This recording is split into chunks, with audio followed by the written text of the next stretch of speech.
Bergadang boleh bergadang, dung dung dung dung, sambil menunggu Parusdi, dung dung dung dung. Kata dia mau dulu lo, Parusdi lo. Oh. Assalamualaikum Pak. Waalaikumsalam. Oh, Iya. umur panjang tuh dulu, Iya. Parusdi. Iya. Masya Allah. Baru saya ada ingat-ingat kesanti Parusdiin. Alhamdulillah malah gamai. Ya, alhamdulillah. Iya Pak RT. Sehat Pak Rusdi. Alhamdulillah Pak RT. Siap. Lama sekali tidak berjumpa Pak Rusdi ya. Iya. Ketika berjumpa pun tidak lama. Iya. Iya. Walau habari Pak. Ya, alhamdulillah baik, dan kebetulan Pak RT saya ingin melapor. Oh yo. Kebetulan ada kegiatan sosialisasi tentang lingkungan sehat atasi stunting. Oh. Ya. Sosialisasi lingkungan sehat atasi stunting. Ya. Ya. Wal duduk Pak Rusdi. Biasa liolo lu bawa untuk kali ini di Polu. Oh di Pak. Di Pak RT ada info. Boleh raja-raja pun PT. Kebetulan Yo, Pak RT iya. ya, saya membawa nama dinas kesehatan. Oh dari dinas kesehatan. Ya. Oh di Pak Rusdi sekarang ini ya, Ya, di dinas saya di kesehatan. dinas kesehatan bidang kesehatan masyarakat di subkoordinator penyataan lingkungan, kesehatan kerja dan olahraga. Oh iya. Ya, jadi untuk soal sosialisasi lingkungan sehat atas stunting ini merupakan satu program juga dari dinas kesehatan Kota. Oh di itu Pak ya. Ya, Oh. kebetulan ada terkait juga dengan surat edaran Kemendagri bulan Mei 13 Mei 2024 kemarin tentang intervensi serentak penuntasan stunting. Jadi Amiatia dari dinas kesehatan mengambil bagian juga bagaimana lebih proaktif dalam penanggulangan stunting itu. Stunting buti ya. Ndah Pak Rusdi kebetulan dunggal Pak Rusdi insya Allah pengen tahu informasi tentang stunting Iya, nanti. iya, iya. Buti stunting ini kan Pak Rusdi ta dulu lah tapi keke ino kan. Iya, iya. Ta bilang mata mada mangu bu dong keke. Iya. Itu yang stunting itu kan. Kalau stunting itu menurut para ahli Yeah. definisinya itu stunting adalah gagal tumbuh kembang balita karena disebabkan oleh kekurangan gizi buruk atau gizi kronis, Iya. sehingga anak ukuran anak itu, panjang anak itu tidak sesuai dengan umurnya. Oh gitu. Jadi tinggi badannya tidak sesuai dengan umurnya.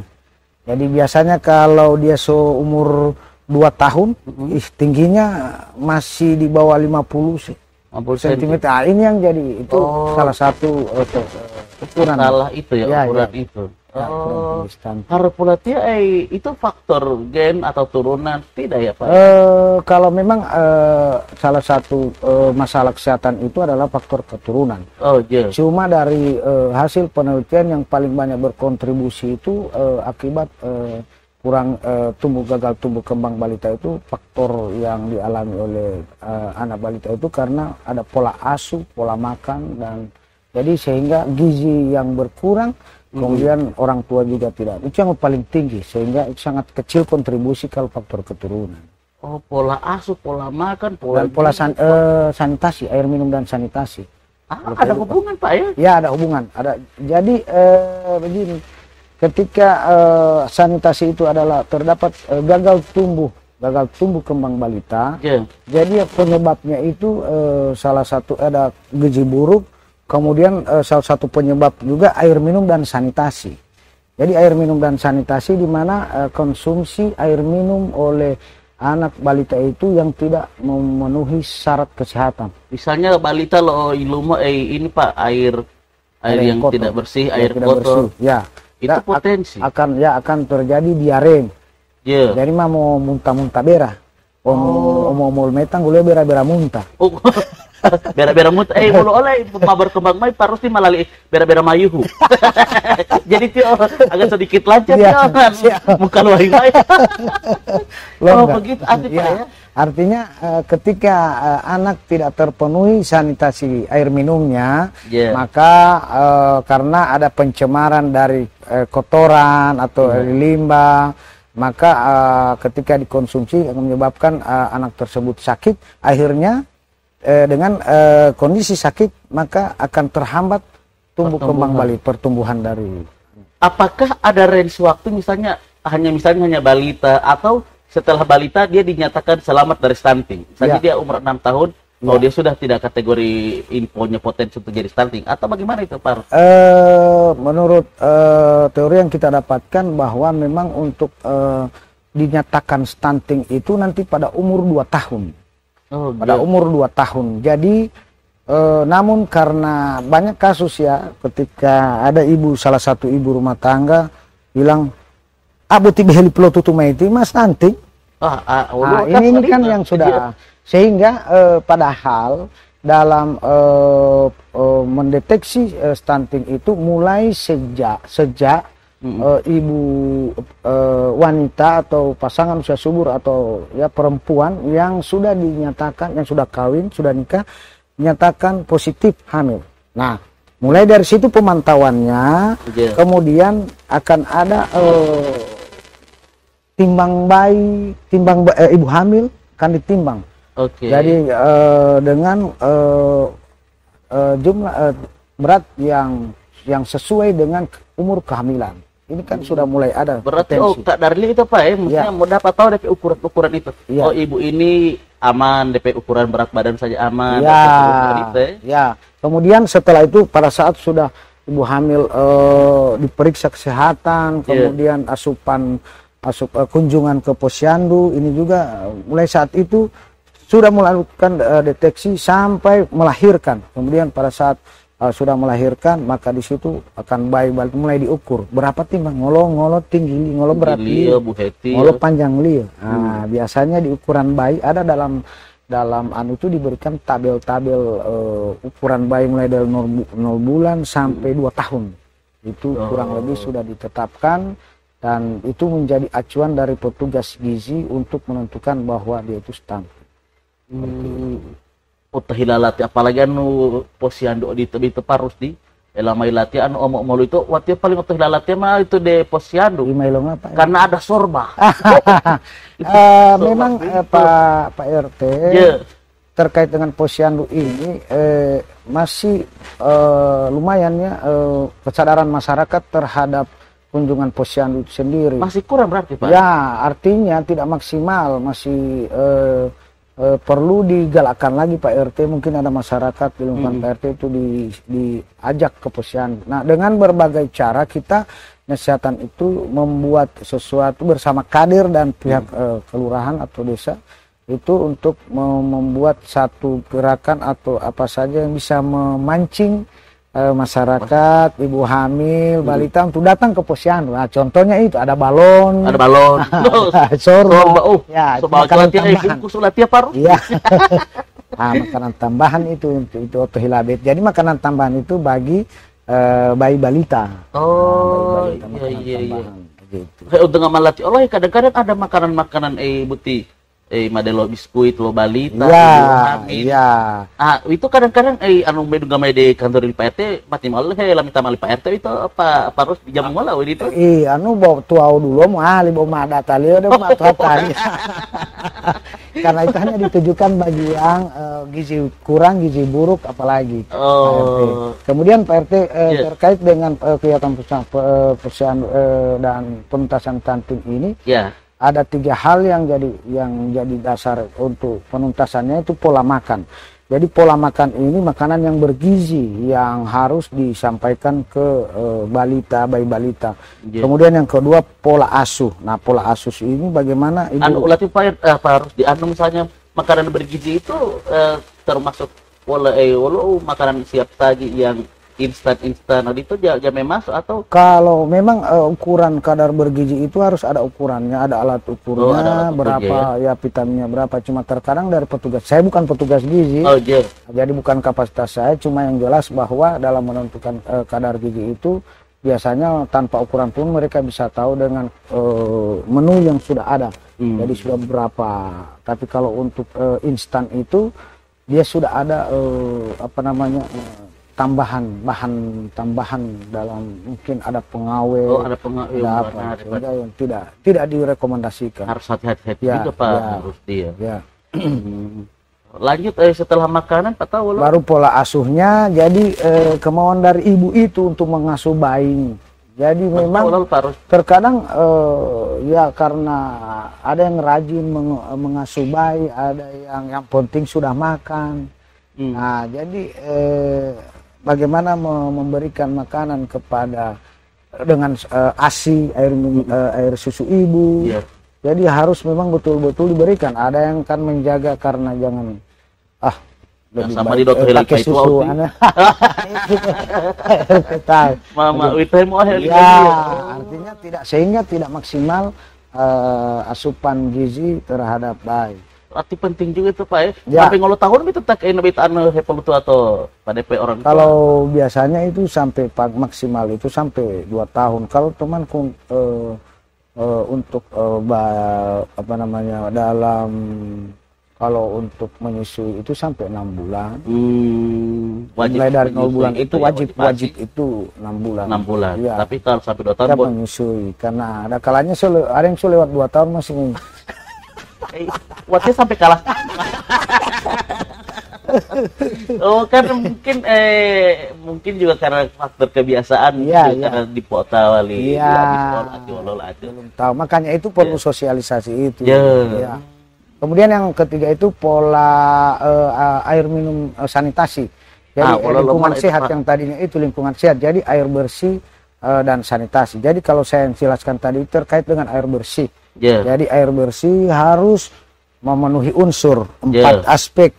Yani yang pertama kualitas, kemudian yang kedua kuantitas, yang ketiga keterjangkauan, dan yang keempat kesinambungan. Kalau bicara kuantitas berarti minimal dia 60 liter per orang per hari, atau perkotaan itu 100 liter per orang per hari, di mana dia bisa mandi, cuci, kakus, semua itu 60 liter per orang kebutuhan. Itu sudah dalam kajian. Jadi kalau misalnya dia bisa ukur wale maja mali molih mohunggango, berarti bongo ini buat ditaluh. Air yang harus dicuci 2 kali spool dalam mencuci piring, berarti kalau kurang berarti kita bisa ukur faktor kebutuhan dari 60 liter. Kalau ukur wolo berarti pakai liter. Kemudian kualitas berarti dia dari kualitas fisik, kimia, biologi, itu harus periksa lab. Akan mengandung E. coli. E. coli itu kan standar dari air air yang sudah tercemar tinja. Kalau sudah ada E. coli berarti mah bau itu taluh baik. Ada mengandung baun. Mau mengandung baun. Bahasa Inggrisnya baun. Ya itulah. Jadi harus. Itu kualitas. Kemudian dia keterjangkauan, mudah untuk diperoleh oleh masyarakat. Apakah dia murah? Ada kalanya jangkauannya misalnya kayak misalnya ada di gunung. Waktu dulu itu taluh. Tio metola-tola tiba harus mulai hamalit temon. Saya sangat sulit untuk mendapatkan. Apalagi anu watia buti tamu hama mau betul lah betul Pak RT jatah. Panggang wati. Untung kamu halingai Pak RT. Iya. Jadi seperti kemudian terakhir kesinambungan. Kalau bicara kesinambungan berarti polo taluh hebre polo dula hemadu. Wan taluh he polo didio taluh itu bukan kesinambungan. Polo dula polo didi waluo. Begitu juga di PDAM. Kalau kita menggunakan PDAM, jadi kesinambungan itu kemudian airnya juga bersih terus menerus. Kalau mau ingontin beresi polilombo kotoro berarti bukan standar bahwa air minum itu sehat. Itu terkait dengan air minum, sehingga itu diharapkan kalau dulu bayi kalau dimandikan dengan air yang sudah tercemar itu terancam pernah kasus baby blue. Jadi tubuh dari bayi itu jadi biru, mati, meninggal. Sehingga itu mungkin tidak akan terjadi lagi dengan adanya kemajuan sekarang ini. Jadi untuk air. Kemudian kalau itu untuk air juga ada diare. Oh, BBM yang bera-bera mayuhu. Jadi kalau ketika dia tidak dimasak ataupun pola dari ibu tidak mencuci tangan pakai sabun, kemudian air yang sudah tercemar oleh ternak atau apa yang ada kalinya mau onton delotola itu wolo taluhu tete wolo itu hitung 5 taluhu. Jadi kalau orang sampai naik di atas tempat jadi mereka minum air juga bisa jadi itu salah satu kontaminasi air tidak akan sehat ya. Nah itu kalau air. Kemudian yang berikut Pak terkait sanitasi. Kalau bicara sanitasi lebih ke arah jamban. ini ya Pongilialo tuh. Ya Pongilialo. Kakusi. Nah, Kakusi. Biasanya Kakusi itu untuk masyarakat ada won Pongilialo tonu tao WCT. Ya. Iwon nanamay ta watia molel Pongilialo tu mongolo WC. Won PU tanah namanya mau bantuan. Ya. Iwaling oleh mahnya jadi WC. Karena apa? Dari kesehatan itu menilai. Yeah. Sehingga jamban itu perlu masyarakat. Saya sudah bilang ketika tidak ada jamban, bayangkan kita punya anak gadis sementara buang air besar sembarangan toh himboyung, toh bulota, toh bongola, meh ontong alo tahu. Itu ada perwadupan. Ada perwadupan. Bahaya itu. Juga kan? Kemudian juga misalnya ada tamu kita dari Manado. Kemudian kita menginap 3 hari. 2 malam. Pas malam pertama suka berat tidak ada. Ilo boleh mati malah halingo karena ilongo talobong dia. Ini masalah-masalah yang sederhana tetapi bisa tetapi bahayanya kotoran ketika dibuang begitu saja maka dia akan menjadi dihinggapi oleh lalat yang penciumannya luar biasa. Lalat itu sampai 2 km itu jangkauannya, Pak. Menurut penelitian. 2 km main bonde ya, mau boleh itu dan dia bisa terbang 2 km. Kajian itu. Karena makanya teman-teman di akademisi bilang dia chat ini lalat, kemudian di 2 km ada lalat itu. Itu gurauan dari teman-teman karena memang itu. Nah, ketika dia bawa, kemudian dibawa ke makanan. Nah, itulah yang sudah. Nah, teknik-teknik yang kita lakukan dalam mengubah perilaku masyarakat yang tadinya tidak sehat itu melalui pemicuan. Jadi ada STBM, sanitasi total berbasis masyarakat. Nah, sanitasi total berbasis masyarakat adalah program primadona untuk menuntaskan stunting. Auditor. Ya, karena ada 5 pilar. Yang pertama, stop cuci tangan pakai sabun. Stop buang air besar sembarangan, maaf. Kemudian kedua, cuci tangan pakai sabun. Yang ketiga, makanan, air minum dan makanan. Kemudian air minum, kemudian makanan, air minum dan makanan. Kemudian yang keempat, sampah, pengolahan sampah. Dan yang kelima, pengolahan air limbah. Jadi 5 itu yang sanitasi dasar yang utama. Bila ini terpenuhi, insya Allah penuntasan stunting akan. Ya, banyak kasus-kasus yang paling susah sekali untuk kita tangani adalah stop BABS. Deklarasi stop BABS harus ada ketika masyarakat sudah mengakses semua. Pintu masuk dari Adipura itu adalah stop BABS. Makanya sampai sekarang daerah putih buang air buang air besar sembarangan. Jangan buang air besar.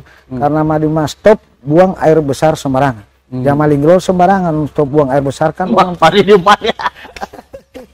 Pak Rusdi, ini kan berarti ternyata selama ini orang-orang berpikiran kalau stunting ini masalah gizi, masalah pola makan, masalah mungkin pola asuh yang tidurnya jam berapa sampai jam berapa. Ternyata ada juga dampak lewat lingkungan itu, Pak. Lewat lingkungan. Nah, biasanya anu nama di kompel kota mana itu kan atau perumahan Pak. Kan beli tidak tutup ya lo mah berpaku-paku dapat di belakang. Nah, ini kalau penggunaan sumur bor atau PDM mana yang lebih rekomendasi, Pak?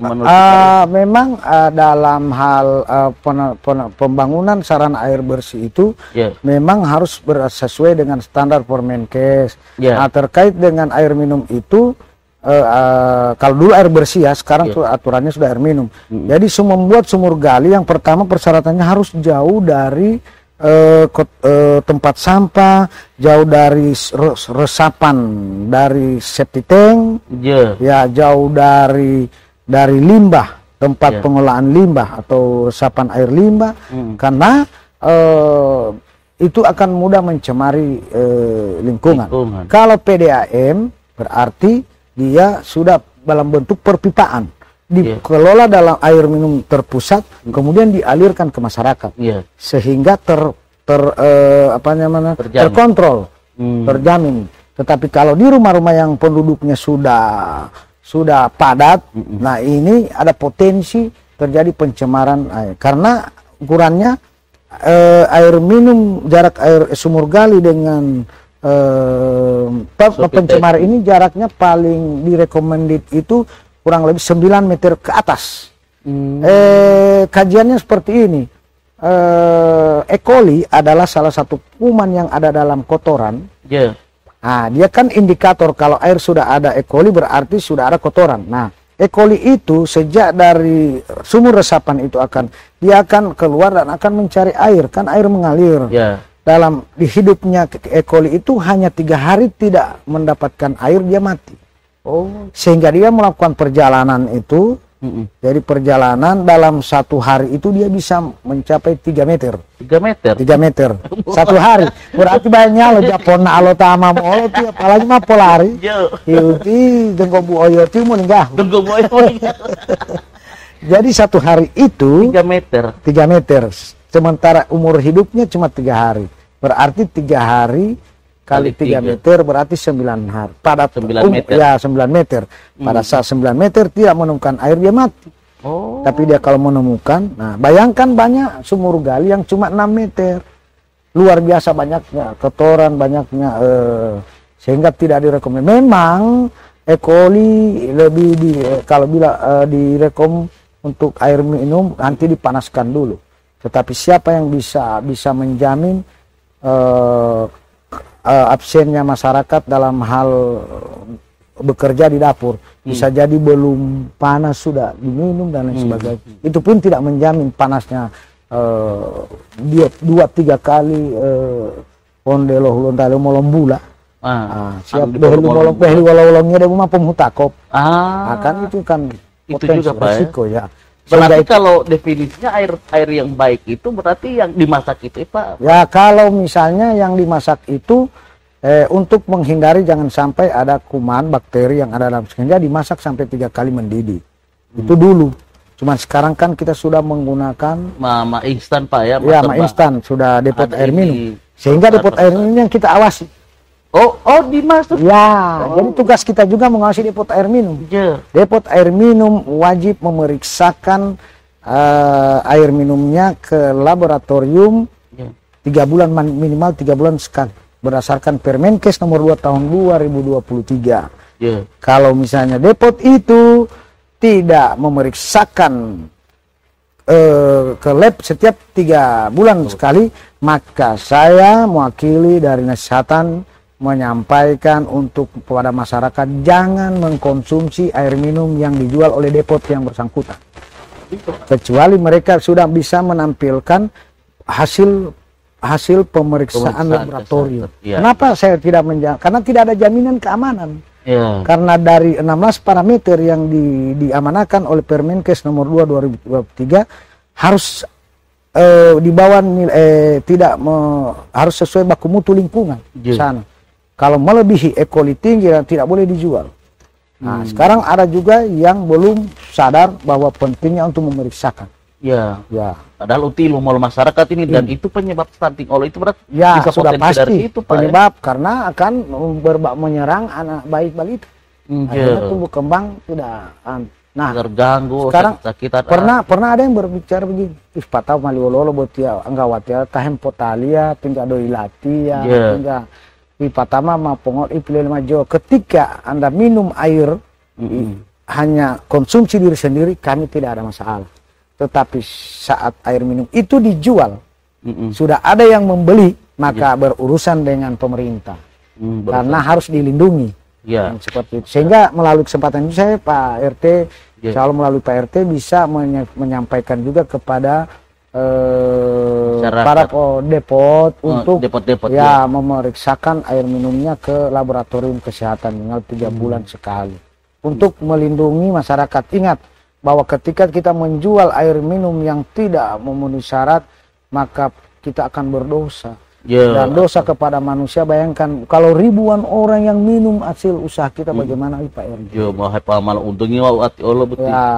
Lama apa tuh dulu memoli jutaan orang yang akan kita. Ati Allah Pak. Pak, apakah ini stunting ini bisa misalnya sudah ada yang kena dampak stunting? Apakah itu bisa diobati atau kalau untuk stunting, makanya di tumbuh kembang balita di saat umur 2 tahun itu dia kan pengaruh dari gizi buruk. Dia dalam utama itu kan ada gizi kurang, kemudian gizi buruk. Jadi pada intervensi ke gizi kurang, bagaimana asupan gizi diberikan makanan tambahan untuk menjadi, kalau dari gizi buruk meningkat jadi gizi kurang, gizi kurang sembuh. Oleh karenanya untuk stunting ini karena terjadi keterlambatan secara fisik dalam tumbuh kembang balita, maka tetap akan ada intervensi berikutnya secara terukur. Yang jelas bahwa bagaimana pemenuhan asupan gizi itu tetap sangat perlu sekali untuk memancing jaringan-jaringan yang mungkin sempat tidak normal. Nah, ini akan kita harus intervensi. Memang gak ada buti menggulil parus. Ibu mas tak lihat parus diolokan kesibukannya juga banyak sekali. Berarti waktu tidak sadar. Mas tengah jam mabut itu beliau di ulama. Pak, ini terakhir mungkin Parusi juga bisa memberikan closing statement di masyarakat ya buti latihan tahe pemilih itu layar kaca. Mungkin Parusi kasih pesan dan kesan atau closing statement untuk stunting, pencegahan stunting ini. Pak. Nah, terima kasih. Yang pertama, bahwa stunting itu sangat berbahaya bagi masa depan bangsa, karena anak-anak kita akan terganggu pertumbuhan fisik dan akan ada keterbelakangan mental maupun pikiran, kelemahan untuk berpikir. Sehingga ini perlu kita berupaya untuk melakukan hal-hal yang sudah disampaikan, terutama dengan pemenuhan status gizi dan sanitasi lingkungan. Yang kedua, terkait dengan dalam penuntasan kasus stunting ini, persoalan sanitasi dan lingkungan sangat erat kaitannya, berbanding lurus. Ketika stunting naik, berarti sangat buruk lingkungan.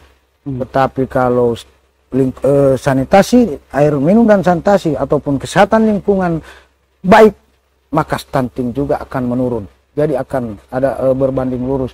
Sehingga itu mari jaga lingkungan kita, mari buang air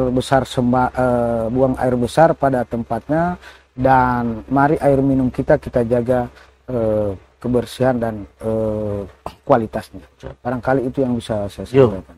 Saya terima kasih banyak sekali Pak Rusdi, insya Allah Polimo Dunggaya di lain waktu. Bolong Apuolo ini sudah tidak di Dulong Ngolang-Ngolo butitik Pak Rusdi.